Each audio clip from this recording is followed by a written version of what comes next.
Gang hang. Good morning, everyone. My name is Matt Baum. I'm the internet's Joe Patrick. We are ganging and we're hanging, and that means on Saturday mornings we get together with the listeners and we talk about, whatever's been going on that week. Cool stuff. There's all kinds of stuff this week. Big reveals in Bloodhunt, and Marvel already spoiled it, so I don't want to hear any crying out of nobody. We got the Acolyte to talk about. We got some feelings Mark Stern and I were just feeling, and I want to get right back into it because I think there's a lot to talk about here. We've got a new trailer for Wolverine and Deadpool featuring everybody's favorite WCW Sabretooth, Tyler Mane. Huh? I need to talk about that because he did not have fangs.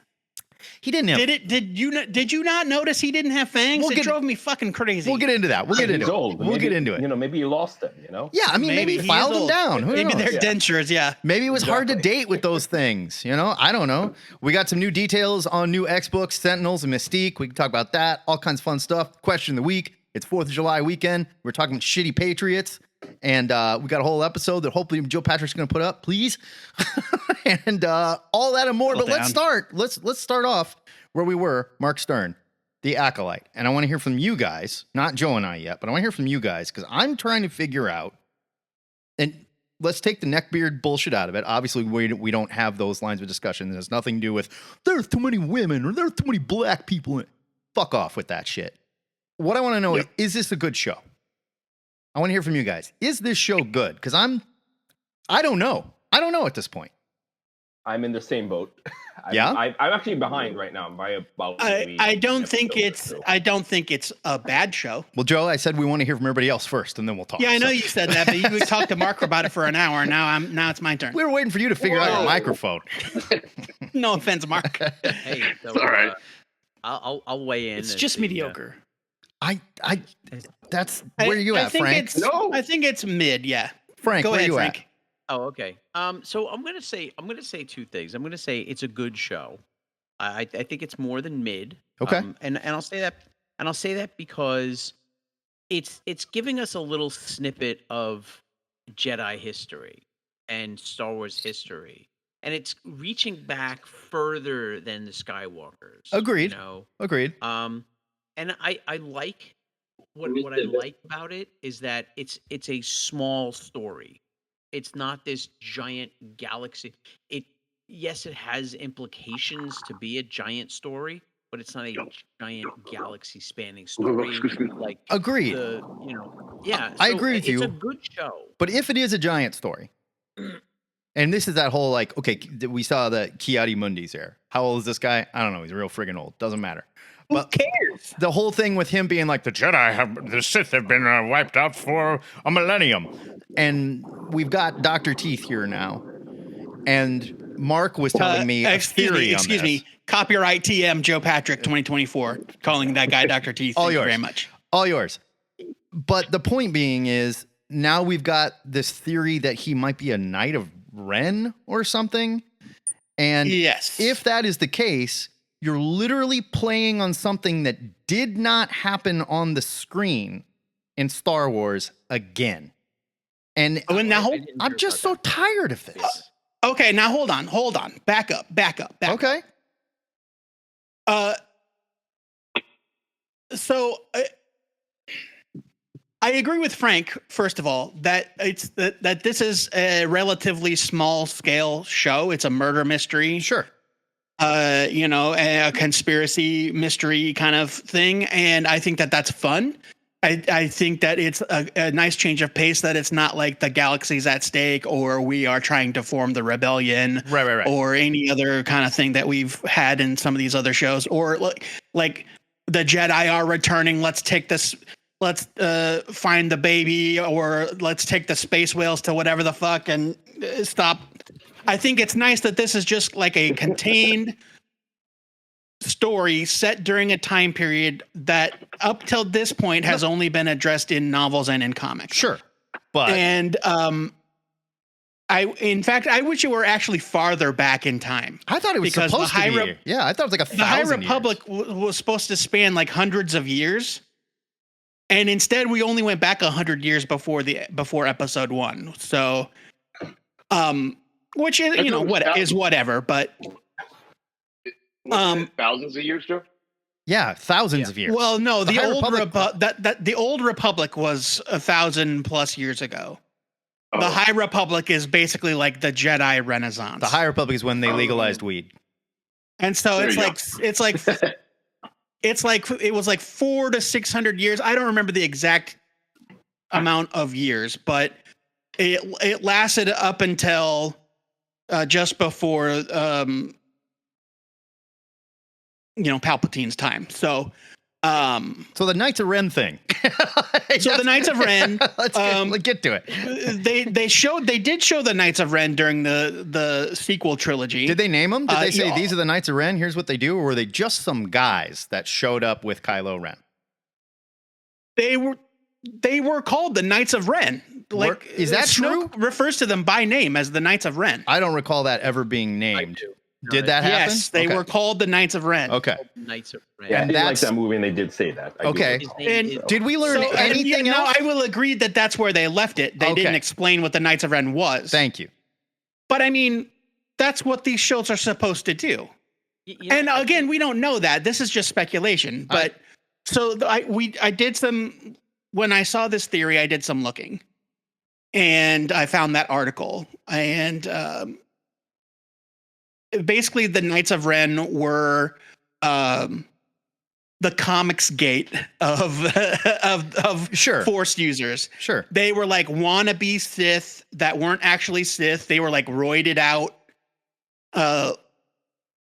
psychopaths that ran around raping, thieving, and pillaging. Like Mr. I Beast's guess fans. thieving and basically. pillaging are kind Yeah. of the same thing, but Fans of Mr. Beast. like what? Like Mr. Beast's fans. Sure, yeah. Yeah, exactly. And like their whole deal is like kind of co-opting Sith imagery, but also like being super muscular, jacked, like suns out, guns out kind of dudes. Neat. And that's the Knights of Ren, and that fits this guy to a T. Okay. So let me ask you this. the Rebels idea fans. that he Real quick, let me ask so you this. the If they don't, if they and this ends up, oh, he's not a Sith. He was this other thing that's really not well defined in the other movies. But if you read this article, you can learn more about it. Does that give anyone a little flashback to The Last Mandalorian when we thought there was going to be all this Rebels history we need to know about characters that did all this stuff that never got brought up, that never happened in the show? It's like there's so much that's not happening. I mean, we don't know that it's not going to get brought up in the next 3 episodes. I'm willing to bet it doesn't. Oh, that's fine, and you Because can make that bet if you want. yet. It's a safe bet. So there are a lot of neckbearders out there, as you called them, saying, well, if the Sith were making a comeback during the High Republic, how come Ki-Adi-Mundi in the prequels said that they'd been extinct for millennia? I said that. Well, it's That's not a because- neckbird thing to say. That's just like, what the fuck? Sure, Yeah. I get it. Well, I mean, my counter argument to that is, what is this, your first day enjoying any form of serialized pop culture? They change things all the goddamn time. Oh, so settle down. So you're saying mark Let me this up introduce to you to a little thing I like to call comic books. time out. So you're saying we can mark this up to a miss you most of all, I will, Chewbacca moment? Because that's just more bad Star Wars I'm writing. saying that Okay. I'm saying that canon changes at the whim of the creators. I don't They think come that's- up with a new story idea. They make alterations to the canon. I don't think We've that's been reading acceptable. comic books our whole lives. We should be used to this sort of shit. Okay, but time out. no, Ki-Adi we also Mundi don't. plays No, stop no giving me a part of the timeout. and show, Let me get though. out my thoughts. But he plays no part of the show. It could have been anyone. You could have stuck anyone You're right. in It that could role. have been anyone. It And then could you have don't been have a anyone, problem. and I don't know why they chose to put him in there. That's what I'm saying. Like, why? But it really also doesn't matter. Like, who cares why he's there? Because, like you said, he plays no part in the show. They did that so that people could point at their screen and go, "Hey, it's that guy. I recognize him." Okay. What do you And guys think so, about this, though? I mean, I think that it. First of all, creators can change canon if they want to. It happens. Second of all, the theory that I really like is that if he is a Knight of Ren, if he's a follower of Ren, the founder of the Knights of Ren, then Ki-Adi-Mundi would not consider him a Sith, and so his statement in the prequels is not contradictory. Well, you're taking. Tell me that I'm as wrong. fact.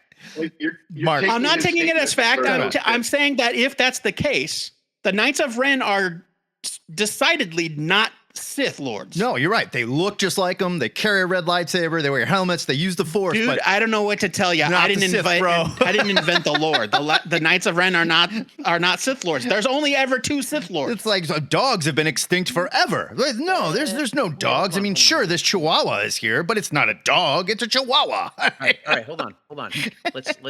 Let's take a couple of things into account. One, the hunters that went after. Remember Second Sister? She was not a Sith Lord.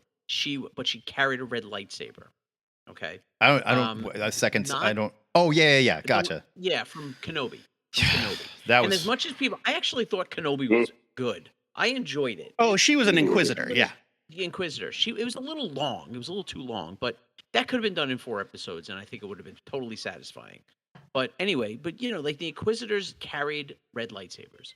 The Witches of Dathomir possess very strong connections to the Force, and they're able to manipulate the Force in a certain way. There was that one completely neutral Force user that appears in not Rebels. Ahsoka. There's the guy from Ahsoka, who played by Ray Winstone, who was also like right. He's also not a Sith. I'm not saying that there isn't precedent for this. What I'm asking is this compelling? Is this compelling? I think it is. I think it's compelling. I think this goes back to the fish don't exist argument, where it's like, no, they're all different creatures. Sure. I totally agree. Don't exist. I don't know what that means. It's a real discussion where you say like, no, I mean, they are all different animals. I'm like, well, yeah, but they're fish. No, they're all slightly different animals. Whatever. Oh, are you talking about a real life argument that idiots are making, that fish don't exist? No. Is that like a birds aren't real kind of thing? No, it is a logic argument, right? This is a real thing. So now we're saying we all tune in to watch Star Wars for the Jedi versus the Sith, but this is not the Sith. This is the slight thing that's just a little different than the Sith, and it's got a history that's not really in the movies. I don't think that's the same thing. I don't think you're talking about the same thing at all. They aren't quite the Sith. They sort of work for the Sith, but they're not Sith. Like, I don't know. I mean, that's like saying every superhero in the Marvel universe is an Avenger. That's just not the case. What I think this guy is, and there's some evidence for it in the last episode where his mask comes off and the guy with the little short dreads recognizes him and he says, he is a fallen Jedi.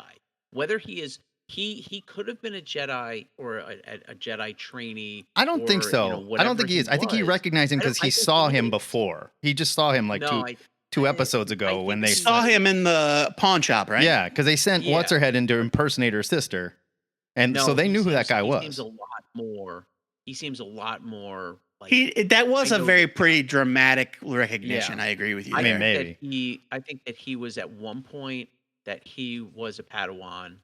And the only thing that makes me not think that, Frank, is why wouldn't Saul have recognized him? Yeah. I don't think so. I don't know. I think you're right about the first half. I think you're wrong about where, though. Yeah. Where he recognizes him from, because Saul does say there's something very familiar about you, but he can't come up. He can't place it.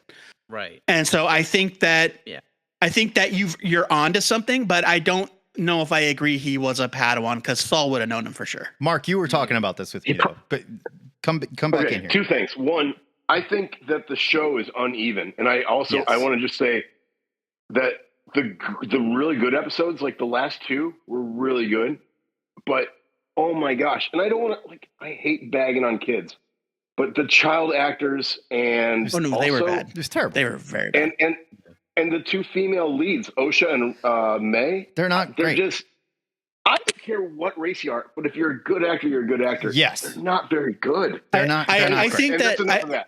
I think that in this last episode, this was the first time that I actually stopped and thought about it, and I was like, "Oh God, she's the worst part." Yeah, Yeah. And that's She's the worst part of the show. That's what I was talking about on Discord, where it's like one of the things that Star Wars, it just drives me nuts, is you constantly give me these characters are like, that character is so cool. The girl from Logan with the horns, the Padawan, it's like, she is so great. Dead. The Wookiee Jedi, oh my God, that thing's so cool. Oh, nope, died in his chair. Didn't even get to do anything. Exactly. It's just set pieces. It's all set pieces. A blaster. Yeah. That was it. I mean, like you were talking about Phasma, like in the last Star Wars movies, she was awesome. We got nothing, absolutely nothing. And I brought up like Timothy Oliphant's character, who we also said is not dead, and like Boba Fett and all this. Like they've been doing this for so long. Darth Maul was the coolest, and I know Darth Maul is bad. Yeah, I saw it too. But like, in the moment, and you just killed him. He seemed completely wasted in the moment. Yeah, you're absolutely right. And how long was it before he came back? Right. It just feels like once again we're focusing, like they have a story they want to tell, and they just put a bunch of set pieces around that story, and the story is very predictable. Like we all knew who the bad guy was going to be, and turned out that's exactly who it is. And now we're splitting hairs about, well, is he a Sith or is he not? I just don't think that's the interesting part, and it's losing me. I think that like, oh, go ahead, Joe. No, it's fine. I've talked. You go ahead, Mark. I think Disney and Lucasfilm or whoever is in charge of like the art direction, like those concept books are still every single time gorgeous that they come out with a new show. Those things are amazing. I love them. But the weakest link on all of these shows is the writing. Yes. 100%. So like I said, I hate to bag on kids. I hate to bag on the actors because chances are, and even like the original trilogy actors, Harrison Ford and Mark Hamill, they still like laugh about how terribly bad the dialogue was that George was writing for them. Oh, it's garbage. It's just, it's part and parcel with Star Wars. But yeah, this show has been just a little uneven. And I wonder if that has something to do with the fact that Disney is constantly churning out these series or these new series for us, but they also, each series seems to have like 3 or 4 different directors. Yeah. Right. Yeah. So maybe, and wasn't there some talk about like the director for episode 3 was like kind of like subtly bragging about the fact that he'd never seen Star Wars before this. What I read was something about how they were kind of proud of the fact that that several of the writers that they hired or people that they hired to make this series were not diehard Star Wars fans, which I think is a good thing. I agree. In general. Because that way you can get away from like the slavish devotion to, a childhood favorite kind of thing. For sure. And do something truly new and exciting. And so I don't think that any of the problems with the writing have anything to do with them having a fundamental lack of understanding about Star Wars. I think that bad dialogue is just bad dialogue and bad acting is just bad acting. And Ki-Adi-Mundi aside, like there's nothing going on here that contradicts anything or is more ridiculous than anything else George Lucas has ever done. Oh no, I'm not saying like this is the worst. I'm just saying they just keep doing this. They keep doing this, and I'm just. I think uneven is a great way to describe it. Yeah. And it's for me, it's uneven, yes, but I err on the side of I still enjoy watching it. It's not so uneven that I watch it and go, ugh. And I will tell you what, the last 5 minutes of last week's episode where Dr. Teeth fucking floats down from the tree. I mean, sure, that was really like the neat. most excited I have been about Star Wars since the first Force Awakens trailer. Really? Like, I thought that was a neat scene, but... go ahead. When he slowly floated out of the background, I was like, oh shit. And then the rest of the episode, and then I think this week's episode as well, were just like absolute bangers. I loved it. Mark, you were saying. Okay, so I'll make it quick, but like what you're saying, Joe, it reminds me of like I think a lot of the diehard Star Wars fans, like the old ones, loved Rogue One, right? Yes. It was a great heist movie. Without a doubt. And then the average fan went bananas at the end with Vader. Yeah. Right? Similar story here where, God, you know what? Up until Rogue One, we'd never seen Vader going ham on the rebellion. Similar story here where we get a Sith Lord, 100 years before the Skywalker saga, and we get to see a Sith Lord tearing shit up. Only don't call him a It was Sith Lord, great. but it's not a Sith Lord, dude. So, I mean, we get it's to just see some bad dude. Ren, or we get to see Dr. Smiley. Well, we don't know what he is, Matt. Like, settle down. No, they haven't revealed his true nature. We're saying so is, but what I'm saying do. goes with what Mark is saying. It's a set piece. That's it. It's not a big part of the story. It's just a set piece. It's the same thing we did with Luke when he showed up and whipped a bunch of ass in that show, and then we never saw Luke again. It was just this moment that happened. Okay, neat. We did see him again. Oh, you're right. We did see him again for what? You're right. And also, people are still talking about that. Scene. God, I forgot. So, we saw too much of him, as a matter of fact. Like we were. I God. guess I don't really understand the complaint. Is that no, they gave us a really cool fight scene and then a great follow-up episode. Like big Actually, deal. they didn't give us a great follow-up episode, and we all said this sure feels tacked on and really slow and interrupting this other story. No. I mean about the Acolyte. Yeah, and the Acolyte. No, I mean I'm just saying that was a cool scene, sure. But I just feel like in the Mandalorian, it was like, I guess we're telling a completely different story. Yeah, it was like a rude interruption. Sorry, that was Book of Boba Fett even. Yeah, and you're right. Move over, Boba Fett. You don't have any personality. We need Baby Yoda. Sure, right. It's like, we don't need you for the next 2 hours. Yeah. Do I hate it? No, I don't hate the show at all. I think it's fine. I think it's fine at best. That's kind of where I'm at. So Thursday night, sat down and watched The Boys. And I watched The Acolyte, and I watched Dead Boy Detectives, and did a little experiment with my wife. And I was like, which one of these is the best show? And she was like, Dead Boys and Detectives is the best because they're the cutest, and I love it. She's like, but I think The Boys is the best show. This Star Wars show is so boring, I don't even pay attention. And I was like, I mean... And the Dead Boys God, they're cute. God, I love them. I mean, in comparison to The Boys, yeah, The Acolyte is pretty dull. Yeah. Oh yeah, it's hard to compete with The Boys in terms of sheer excitement. And Jim, to your defense, they finally did a thing in this last Boys that definitely ties into Gen V big time. So they did on board. In fact, the previously on The Boys little thing at the beginning of the episode included 30 seconds worth of Gen V plot. Yeah. that is not actually from and I was like, The Boys. Oh, I wonder what that's about. Oh, that's what that's about. Oh, it's like, I don't remember this from the last season of The Boys. Oh, that's because it's not. It's from Gen V. And more Boys which news? It's fine. Last thought on Star Wars real quick before we move on.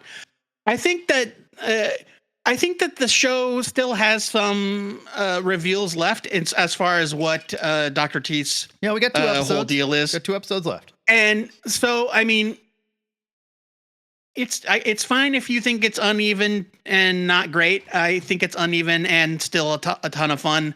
And I think that if it does end up being a Knight of Ren and they explain what that is and how they fit into the larger scheme of things, then that would be pretty cool. We'll see. Hey, can I ask you a quick question, guys? Yeah. Open all of you.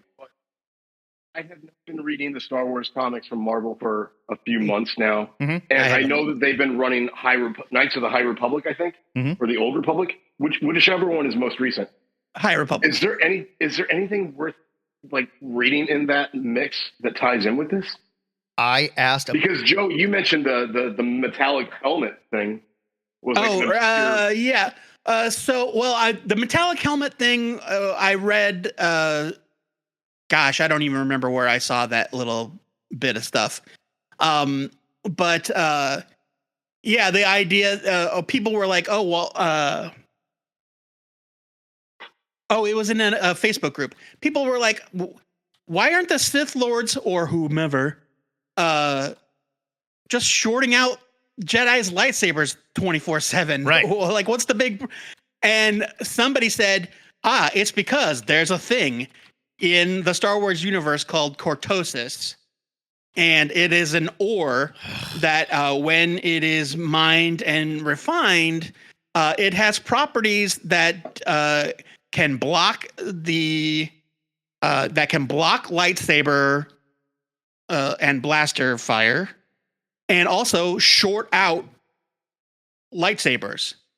It's shitty as armor, which means you wouldn't want to stand in front of anything shooting like projectiles. But as far as deflecting a beam of light or a ray blast, then yeah, you want that stuff. And I think if you look closely at the episode, every time their saber shorts out, it's after he has hit it with either his face in the helmet or his left arm, which is wearing that bracer.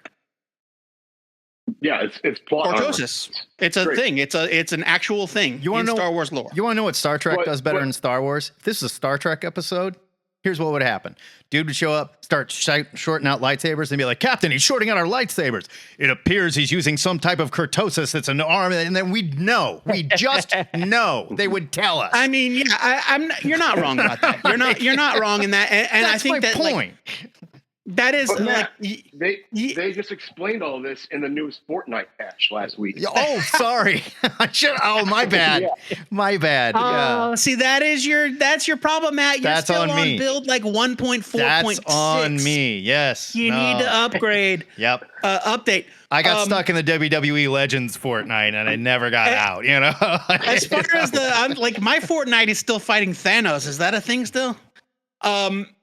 As far as Star Wars comics, I can't speak to them. I have not read a Star Wars comic outside of the show or with any regularity at all since they first started.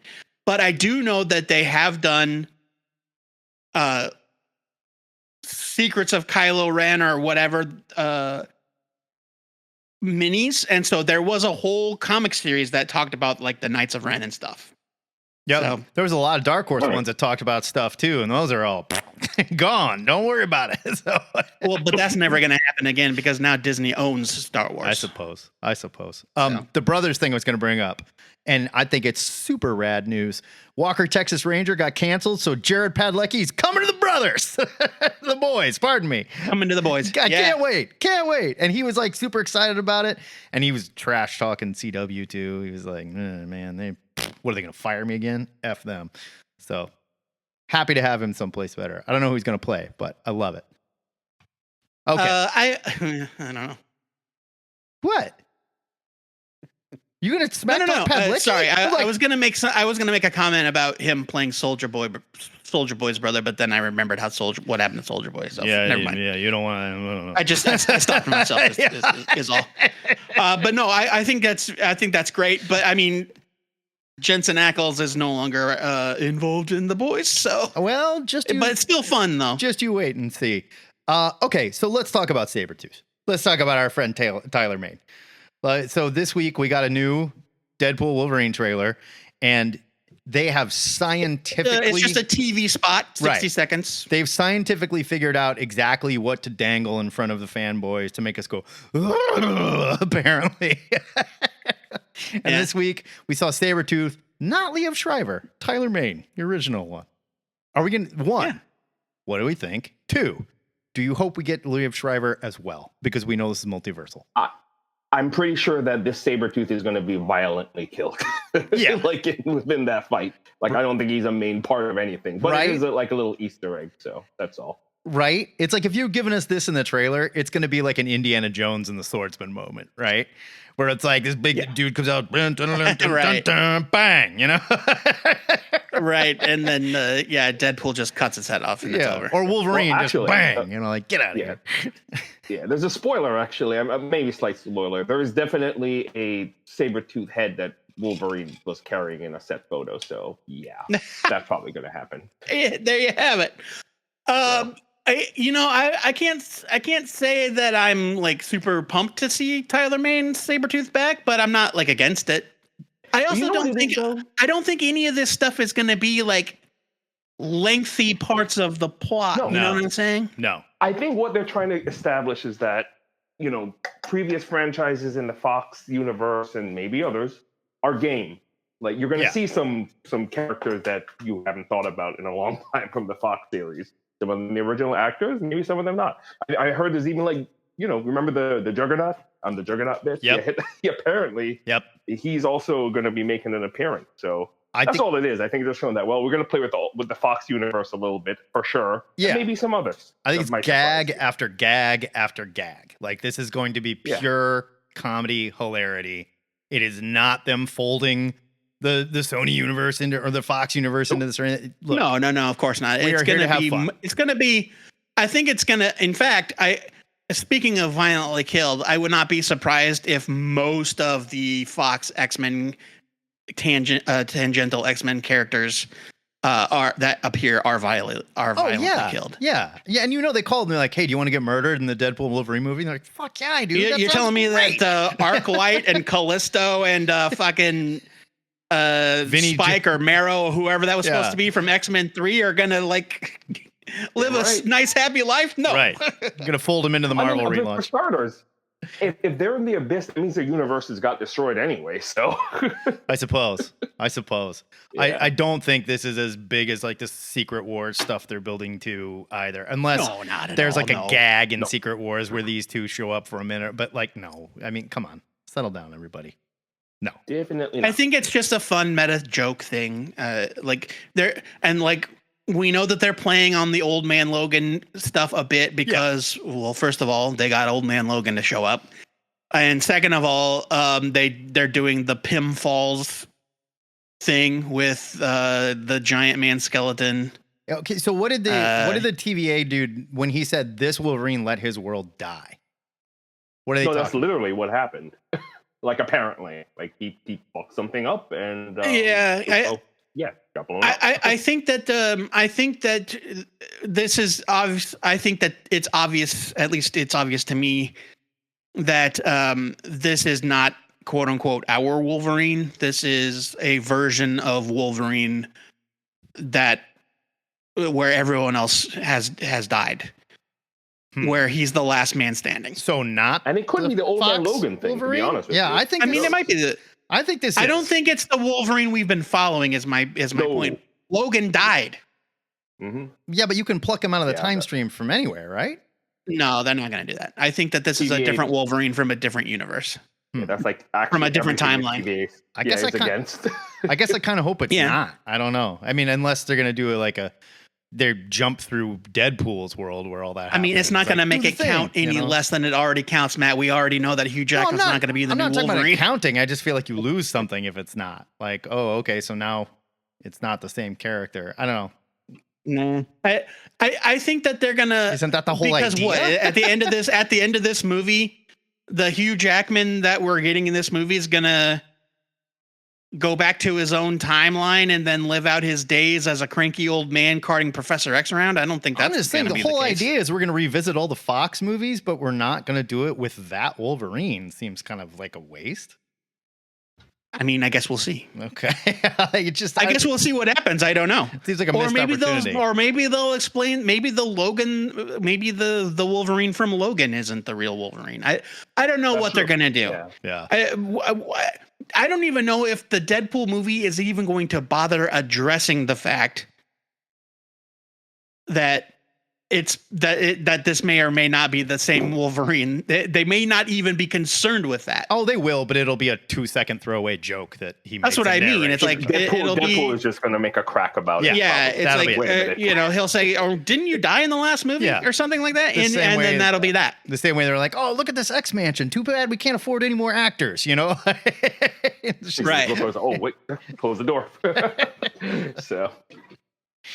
Okay. Is anybody reading Bloodhunt? Does anybody even care? Are you guys having fun with it? I'm caught up. I'm still having a pretty damn good time. Do we all know? I think it's great. I think Bloodhunt's a ton of fun. Do we all know the spoiler? I have not, but you can spoil it. Okay. I'm sure it's out there already. I mean, it's out there. It's being reported. Yeah. It's being reported on all of the reputable news sites, or at least the usual suspects. Is the spoiler that there's a new comic coming out that was solicited? Brian? Yes. Oh, you've done your detective work, apparently. I don't think. I mean, character that always comes back to life came back to life. I Yeah. don't know that, yeah. Right, yeah. Right. No way. It's inevitable. So, in case you don't know, That's kind of where I was going. Like, what is the spoiler? And I got to the end. I was like, I don't know what anyone's talking about. That's kind of where I'm going because I mean, fair enough. So just let me back up and recap it for those of you that may not know what we're inferring or intimating. Prior to Bloodhunt, in fact, some months ago, there was a big storyline called Death of Moon Knight, and Mark Spector shuffled off this mortal coil. Right. And he was killed, actually killed dead in the ground. Never coming back. And it's over. I never said that, and nobody ever would believe Brian that and I are saying that, Joe. It's part of the joke, okay? Oh, okay. No, sure, got it. He's gone forever. Never to be seen again. They launched a new series called Vengeance of Moon Knight, starring a new character in the title role. But it turns out that was a crazy man named The Shroud, who is a shitty West Coast Avengers character. Who thinks he was going to make the big time by becoming the new Moon Knight, and Moon Knight's associates, the real Moon Knight's associates, had to kick his ass to the curb, and then Bloodhunt starts. Well, fast forward 4 issues into Bloodhunt. You don't have to fast forward very far because they've been coming out at lightning speed. Yeah. That book is bi-weekly. It's got to be. But Bloodhunt number 4 came out this week, and surprise, they managed to free Khonshu from his Asgardian prison, and he hoofs it back to Earth with an army of his deceased former the Fists of Khonshu. And one of them is Mark Spector, alive and well, back from the grave. New outfit, too. Swanky looking. It's got a swanky new outfit.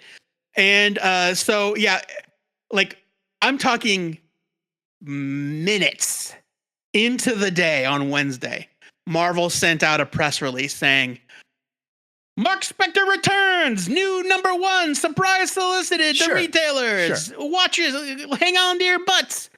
And so Marvel sent retailers completely out of the blue, nobody knew, a 0-issue Moon Knight Fist of Khonshu number 0. Well, that's fun. I didn't know that. That's neat. And they were like, surprise, there's a new Moon Knight series coming. Here's a copy of it. You need to order it now because it's coming out in July. Oh. And so they basically, that's a whole nother conversation. That's and if quick you guys as want to hell. talk about if you guys want to get into it, we can, but it's a lot of inside baseball and I don't blame you if you don't want to, but they basically surprised retailers and forced them to make a decision about ordering this book with the return of Mark Spector in his own ongoing series. I mean, as they would call it, their partners, their retailer. They're retail partners, yes. They're forcing their retail partners to buy a book that they didn't know that they needed. Yeah. Right. It's awesome. It's true. It's like your significant other rolled over in bed and said, "We're going to Italy next week." Like what? Yeah, right. And I not to defend the giant mega corporation or anything. I on the one hand, I kind of do think there's a little something fun about them keeping it the reveal neat. A big surprise. I think that's kind of neat. But on the other hand, the direct market is so broken that it is impossible to do such a thing without screwing somebody over somewhere. I suppose. And so retailers were caught off guard, and they had to decide how many of this new Moon Knight they were going to need to order. And yeah, it's going to be a whole thing. But I mean, it's the same. That's neither here nor there. But Moon Knight is back, baby. Mark Spector's back. New series coming. The same creative team, Jed McKay and Alessandro Cappuccio. That's what I was going to say. You can order it like that, right? It's not like it's a whole new creative team and a new direction. Like this is no, same dudes coming back. And that's my only defense is that's how you order it. Order it like you were ordering it. And everybody that liked it is going to like number 1 of a book that people already wrote off. You just do the thing where you do 20% more than you normally would, and then you cut back. I mean, Spoken like somebody who doesn't have to write the checks. If it was a whole new creative team, a whole different direction, it was Moon Knight in space or Moon Knight the dinosaur or something like. When will we get Moon Knight in space? You know what's got a lot of moons? Space. Shitload of moons. I hadn't thought of that. Yeah. Moon's Night. On Jupiter. Moon's Night. Moon's Night. Yeah. Ooh. This writes Here's a itself. question for you. My God. Here's a good question for you, Frank. And I'm not sure in what form you would ask this question. Is Moon Knight stronger on a planet that has more than one moon? Well, we know he's stronger when he's on the moon. We saw him do that in that Avengers Or is story. he only tied to our moon? I'm gonna say Because Khonshu is an Earth god. Probably our moon. I'm gonna say tied to our moon. Yeah, I think it's that our he'd moon. be any stronger on a different planet. 'Cause different planet What with happens a if you moon. split the moon in two? He probably dies. I would guess he dies. It's an egg and there's something in What it. if Chairface Chippendale starts to carve his name into it? Does he get weaker? When he took No, over but the he does get a Avengers tattoo. when Moon Knight like took over the world and everything, we saw him. He was able to pick up Thor's hammer because he was on the moon, and he was like, "Things are different here, bro. I'm crazy powerful here." And they were like, "Whoa!" So yeah, But excuse me, Matt. But power is not a metric when used in determining who can pick up Thor's hammer. I mean, yeah, well, you got gods and magic. Who knows? I mean, they did it. Don't. I think he was. I think he wrapped it in a bunch of like Moon Knight magic trinkets as well. Well, he was wearing a bunch of stuff too. Yeah, he had like the Eye Agamotto by that point and everything. So he was badass. Yeah, there was a lot going on. I did like the thing in Bloodhunt so, 4 this week. Where they were like, when they went, they just straight up go to Latveria because they were like, "Hey, Dr. Doom, couldn't help but notice you are having no problems with any of this." Well, it's a bright sunny day in Latveria. The whole rest of the world is just like, "Oh my God, vampire!" Dr. Doom's like, "It's Thursday, like we're fine in Latveria, no problem." And I love that the most is that like the explanation for why is you don't think Dr. Doom is prepared for a vampire attack? Yeah, and he even says, he's like, "Is this the question first is time why aren't you prepared for a vampire attack?" He says Doctor it Strange? to Doctor Strange. He's like, "Is this the first time you've dealt with vampires?" Like, well, no, but it's great. And didn't you kill all the vampires once and then they came back? In fact, I thought Doctor Strange. I thought that was the spoiler thing that everybody was yelling about. And then because the internet got mad that Marvel spoiled the Moon Knight thing, like, yeah, we knew he was coming back. I thought the whole like, "Oh yeah, I can totally help you. You just need to make me the Sorcerer Supreme and I'll get that done. No problem." Yeah, I thought the same thing. Yeah, like that's a way bigger development in my mind. So Oh yeah, no. I think when I referred to the spoiler, it was the Captain America 25 Death of Captain America level like disregard for any retailer, like anybody trying to like surprise a reader or it's just like it's like, oh, we're gonna go on CNN 4 hours or on Good Morning America 4 hours before any comic shop in America opens and announce that Captain America dies in Captain America 25. Well, but we could do a mental exercise here where we go like the stuff that's been spoiled a month, a week, 6 months. Oh no, before it I'm not happened. saying they're guilty of doing it at they're guilty of doing it the day of and months before or any time really. Marvel Waiting can't until resist. the day of, I would say, like shows remarkable control. It's an impressive amount of restraint. Yeah, for sure. I think that there was also there was a nice twist that they revealed. Bye, Mark. They revealed that Blade is not actually Blade. Good. He is possessed, which of course we all knew had to be the case, right? Because they've also already announced a new Blade series. But Blade is possessed by Varney, the first vampire. Who is an existing Marvel character. And if you look him up, if you Google him, he looks a lot different now. He looks a lot scarier now than he did. Because I remember him from the Marvel Handbook where he was just like this fat, doughy, hairless bat. What? Now I'm looking him up. Marvel Handbook. Varnae. Make sure you put Marvel in there so you get the right thing. Yeah.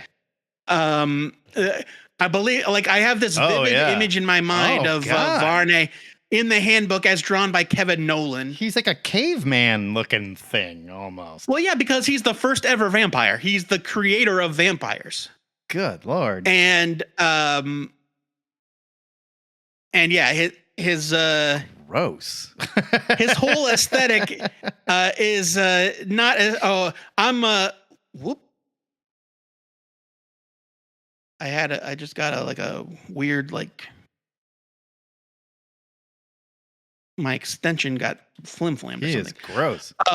The second pick on that page, the first one he looks kind of tough, caveman style. The second one that I was talking about is the Kevin Nolan drawing from the handbook, where he looks more like a monkey. Yeah, that's what I'm. He just looks like a hairless gorilla. He's yeah. Well, he's feeling much better and now, he's I got guess. them long dangly ears. Yeah, Varney.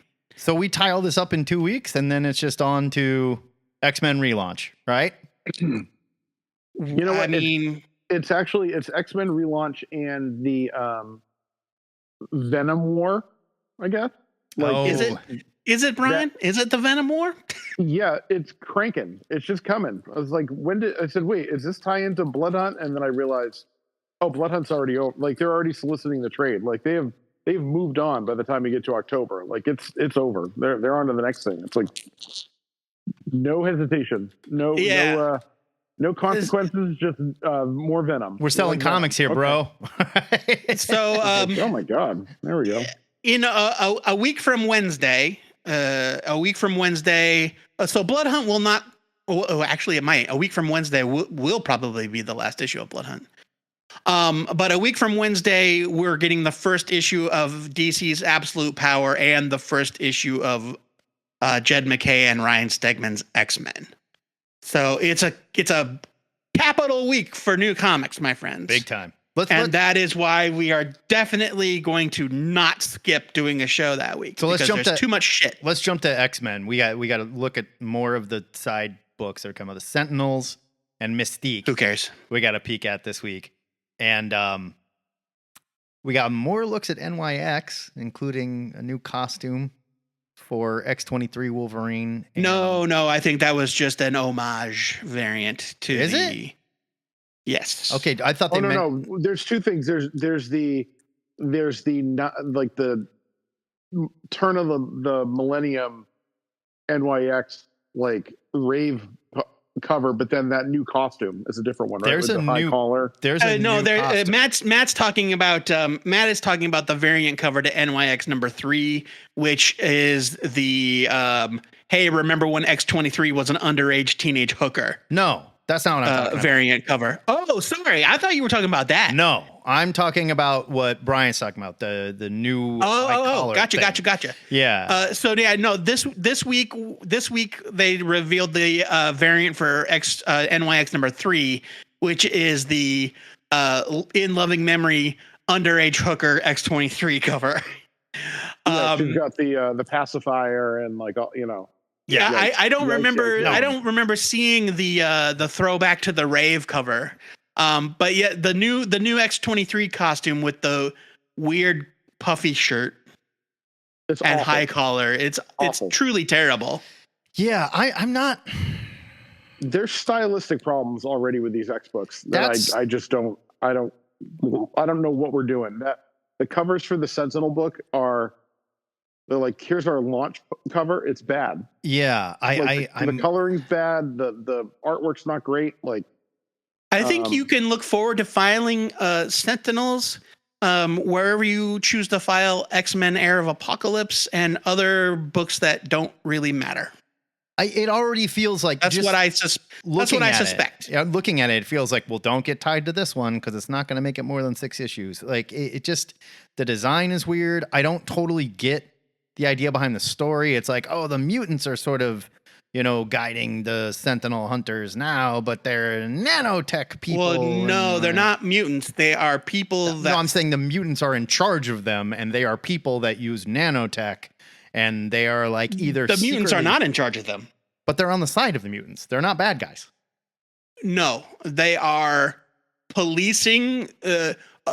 according to the solicit, they are policing the tenuous the tenuous piece between humanity and mutant kind. They're not bad so guys these are necessarily. These are, well, they are called Sentinels, and they are wearing Sentinel nanotechnology. I guess. So I guess you're potato, Yeah, but I suppose. And they are policing, so you know. Yeah, right, fair and enough. yeah, right. All enough. Sentinels are bastards. But I think, or pardon me, something that I talked about with Joe Rez, I think,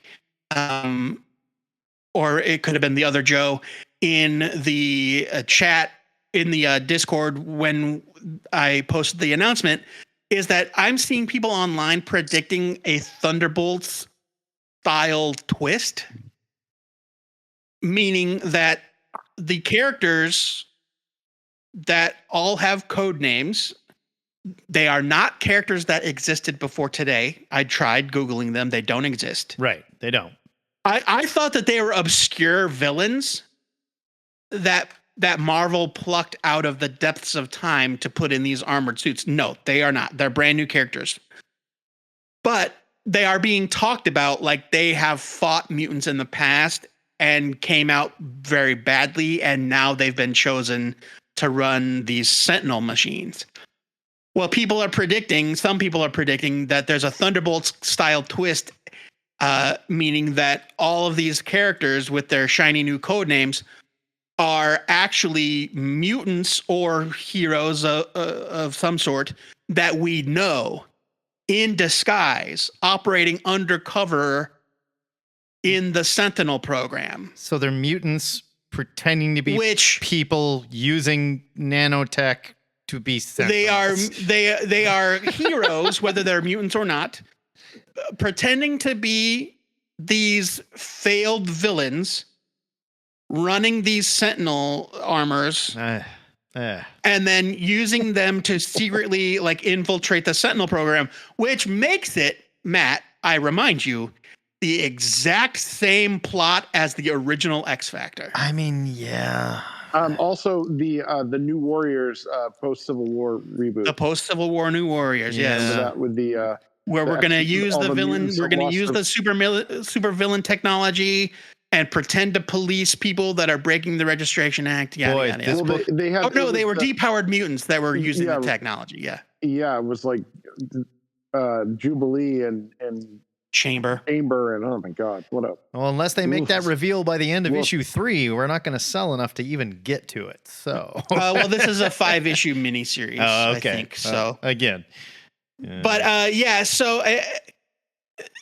I'll say this. I think the idea that they are secretly heroic characters that are trying to fight against mutant bigotry from the inside is more palatable to me than giving a spotlight to a bunch of fascist racists. Well, sure, of course. And maybe it's Alex Packnadel, who's a good writer. I like Packnadel. No. I'm not blaming the writer at all. I'm saying, hey, Marvel, maybe this isn't a good look. I think unless there's something more to it. Yeah, I think there's probably a twist because Packnadel, he's good, and he probably has something like that in mind.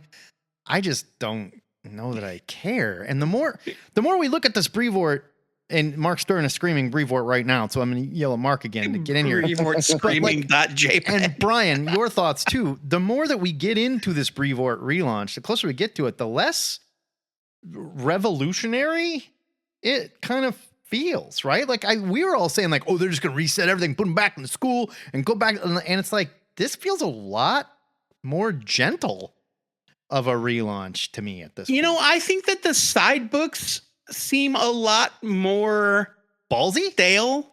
Well, stale. No, I think the side books seem a lot more stale than the actual new books. I mean, I guess when I say ballsy, I mean like totally weird new direction.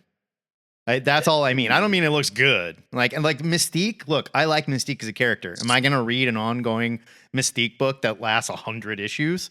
Also a 5-issue minis. Yeah. It's also a 5-issue mini. Until such time when they make it a series if it sells. I mean, like everything's a mini until it sells down, right? That's kind of what we do.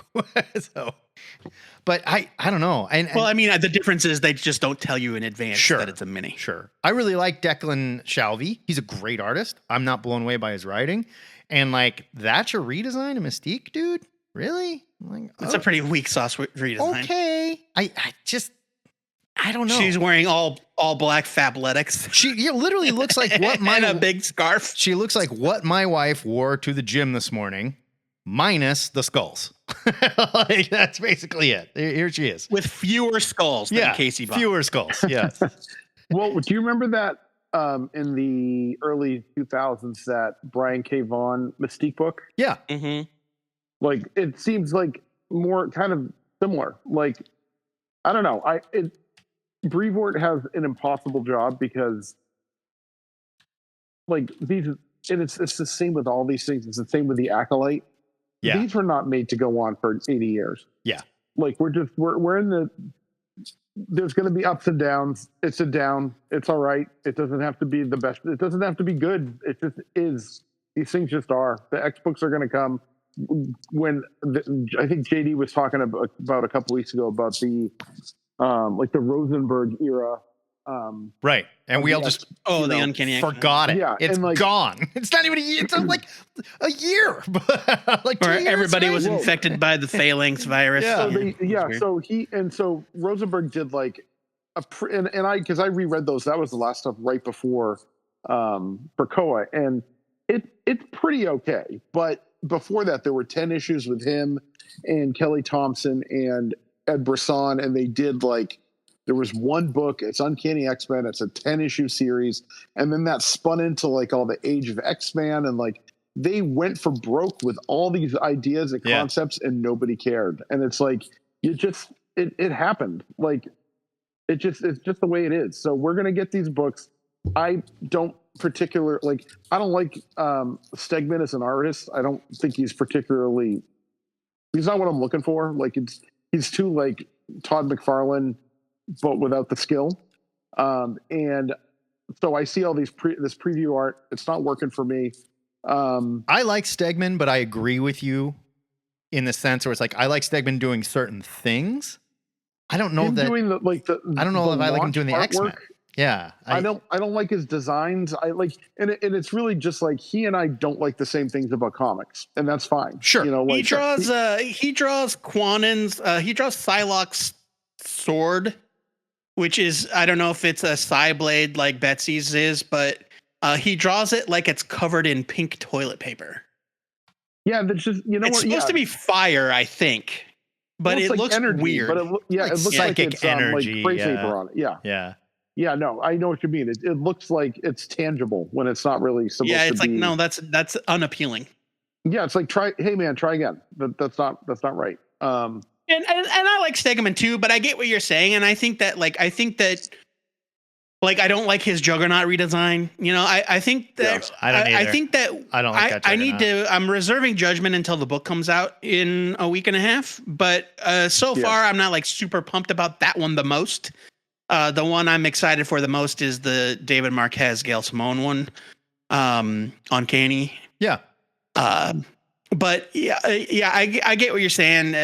I think that Stegman's Cyclops looks like he's about 12 years old, which is strange. Having Stegman do, and this is one of those things, like, these are immaculate choices. They're not, as far as I'm concerned, the right choices, but they are done on purpose, right? So like that, for sure, that 3 cover ad basically of the launch art of the 3 books and who's doing what, and like this is it.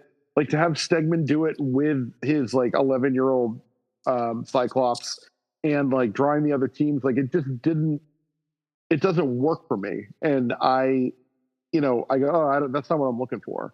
And then you look at like the Wolverine, like the Laura Wolverine redesign. It's like, oh, I don't think so. And like the X-Force, is it the X-Force book with Forge and like those like weird red jackets? It's like, what are we doing? The red costumes. Yeah. There's a lot of just like stylistic things that I'm just not. And I think it's a testament to who they've got to work on the book. There it is, like, toilet paper sword. Yeah. Like the artists aren't as good, and they, Marquez is a theoretically a big name artist, but he doesn't do that much work when you really think about it. Like, yeah, he was going to do the Bendis Justice League book. I think he did like 6 issues, like, and then he disappeared. Like, he hasn't really done anything since then. Yeah. You know, and I don't know. It's going to be, where are we in a year on these X books? Like, what are we doing? What's the next thing? Because Brevoort said he wanted to have a new launch book every month, like a new first issue. Yeah. Like, they're just going to churn out this stuff. I think, and we already know, outside of the 3 ongoing the main ongoings, we've got a Storm and a Jean ongoing, and we already know 2 Wolverine books. Right. We've got 2 Wolverine books, 1 Wolverine ongoing, 1 Wolverine mini, and then they've already announced a host of additional minis. Yeah. You know, Dazzler, Sentinels, and so their dance card is full. They are, they're going to try to see what sticks, and I don't know what's going to stick. No, you're right. But they did the same thing with Krakoa. They were like, okay, Fallen Angels. Oh, well, shit. Nobody liked that. So let's move on to the next thing. Hellions. True. All right, well, that lasted a little bit longer. Well, let's try the next thing. In defense of Krakoa, you had Hickman's idea for a thing, right? And then they ran with that thing and introduced a lot of other stuff. I don't see the binding thing here with this relaunch other than Krakoa is over now and we're doing this. You know, there's no big idea. Oh, for yes, the single thread that links them together. There's no overarching. Okay, now the X-Men are doing it. Oh, it's Brevoort. Well, yeah, I guess it's Brevoort, and Brevoort is the thread. But it's like, okay, so what are the X-Men doing? Like, the Juggernaut's wearing black and red. That's cool, right? Like, yeah, I don't know. I kind of like them in the brown. That's kind of the thing. Like, we can't do that again, right? Like, we can't. If we're gonna do something different, we can't. Or if we're gonna do the next thing, we can't have anything related to Krakoa. Right. Like, you have to do your new. You got to strip it all off, and so then you end up with like pieces of stuff. That's where I'm at. I think they're so scared not scared, but wanting to change direction so violently, they're like, no connecting thread. It's zero connecting It's intentional, right? Yeah. And that's what I meant by like immaculate. Like, right. Disparate it's X-Men. purposeful. Like, so you can have the X-Men you like, and you can have the X-Men you like, and you can have the Sentinel book that you've been yelling about by yourself with no one else. And I don't think that's, you know, I think Brian is right in that it is intentional. It's not necessarily done out of fear, but there's this sense that, like, well, okay, we're just now getting out of what's at least started as a single author driven status quo. You know, basically the X-Men office with a single showrunner. Right. And that worked great for 5 years, but now, you know, we're done with that because the showrunner quit halfway through. And now they're doing something that's not necessarily, or perhaps more editorially driven. Again, we don't know that for sure either, because Brevoort has come right out and said, it's like, look, man, I'm as surprised as you that I'm the one they hired to inherit this mess. Right. Like, Brevoort is not, he's not the one that was like, Krakoa needs to end. He's not editor-in-chief of Marvel anymore. He's already apologizing. It's like, don't be mad at me. And so, like, Brevoort's the guy that's got to, like, try to make sure the books are good. Yeah. And we'll see. We're going to find out real quick here. So a week and a half. Yeah. July 10th. We'll do it together. I got to get out of here, but in the chat, there's a discussion of who has the coolest flaming sword. And I think that needs to be a question of the week real soon here. Who's got the best flaming sword? I want you to, if you can name more than 5 characters with a flaming sword. We've got like 4 in the chat right now. Psychic swords don't count.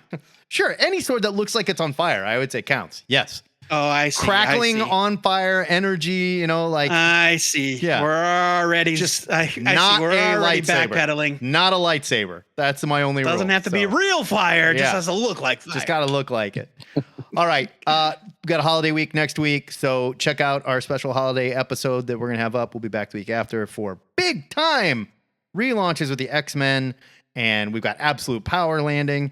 And I read the Absolute Power 0 issue, and I It's put fine. it, I It's put fine. it down, It's not even bad. and then I It's said out just loud, whatever. I read a comic book, and that's how I felt. So That's what I did too. That's exactly what I did too. And then, I mean, you're welcome for me like taking it out of my list of books to review because I was like, there's nothing to be said about this. Yeah, you know. So I don't know. All right. Keep throwing. I gotta out- go too, but Keep dropping flaming You guys sword have a good guys week. on the Discord so we can make Joe Patrick look bad, and we'll have this question. All right, let's get out of here. everybody get back to their Fortnites and their Minecrafts. Yeah, this is the 200 Nerd signing off.